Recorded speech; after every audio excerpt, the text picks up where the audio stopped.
Olá, eu sou Lucy Ferraz de Mello, sou doutora e mestre em Comunicação e Educação e especialista em tecnologias digitais nos espaços educativos.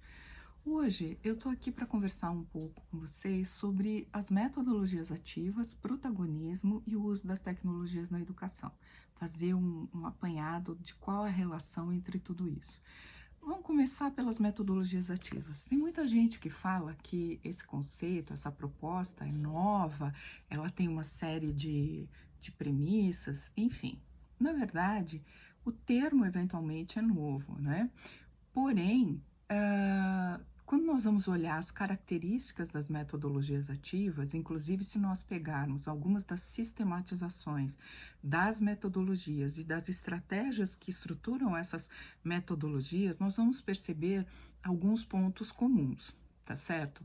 E é daí que nós vamos tirar o que é de fato uma metodologia ativa. Então, uma das coisas que as pessoas costumam dizer é que a metodologia ativa ela tem que considerar o aluno no centro do processo de aprendizagem e que tem a ver com o protagonismo, tá certo? E que ela tem que ter autonomia e é importante ela experimentar uma série de ações, de atividades, de vivências, tá certo?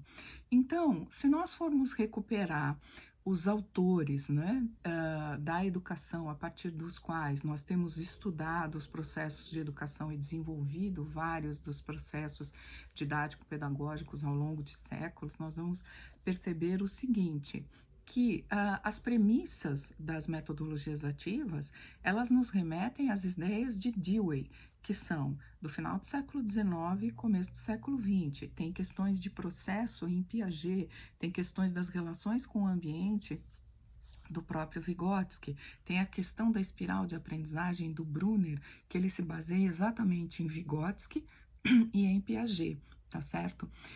Mais do que isso, nós vamos chegar exatamente nos estudos do Hart e do próprio Antônio Carlos Gomes da Costa sobre protagonismo. Então, é disso que eu quero falar. Então, o que o Dewey falava? O Dewey falava que para que você consiga desenvolver nas crianças e jovens um processo de aprendizagem consistente e que realmente isso aí seja focado no sentido de formar um cidadão, que esse é o papel da escola, formar um cidadão, é que você trabalhe experiências educativas. O que são essas experiências educativas? Que nós consigamos a partir dos componentes curriculares, dos conteúdos, das competências que nós temos que trabalhar em cada componente curricular, que isso seja aproximado à sua prática no dia a dia da vida desse aluno, para que ele consiga fazer essa reflexão, esse exercício, que essas práticas que nós estamos propondo aos alunos tenham, em alguns momentos, exercícios de aproximação desses conceitos teóricos que trabalham, que compõem, né, as competências desses componentes curriculares, as práticas, a aplicação prática do dia a dia dessas crianças e jovens para que eles consigam, de fato, compreender a importância da aprendizagem sobre esses tópicos, tá certo?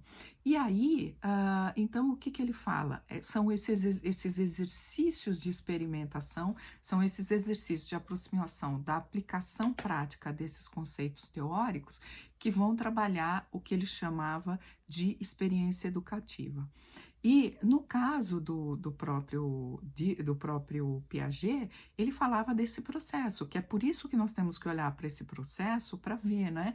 É quase como, fazendo uma analogia com um desenho de um labirinto, nós temos a entrada e a saída, mas isso resolve? Não, nós temos que olhar para esse processo de aprendizagem, essas aproximações e distanciamentos, tá certo? A mesma coisa quando nós vamos olhar para como o George Hart e o Antônio Carlos Gomes da Costa, eles olham para esse processo de protagonismo juvenil, eles também, quando eles foram estudar, eles perceberam que isso depende, trabalhar o protagonismo depende do verbo de ação do conceito de protagonismo, porque muitos de nós sabemos o que significa protagonismo, que é colocar a pessoa no centro do processo, ela atuando ativamente e tudo mais.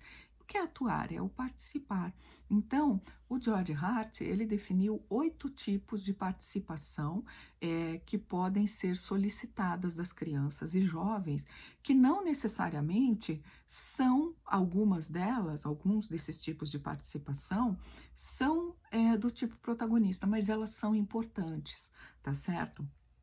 E aí, quando Antônio Carlos Gomes da Costa ele foi trabalhar essa proposta do RAT aqui no Brasil, ele foi estudar a aplicação dessa proposta, a validação, ele descobriu que aqui no Brasil precisaria de mais 2 tipos de participação. Então, ele compilou 10 tipos, e isso foi validado pelo RAT por um motivo.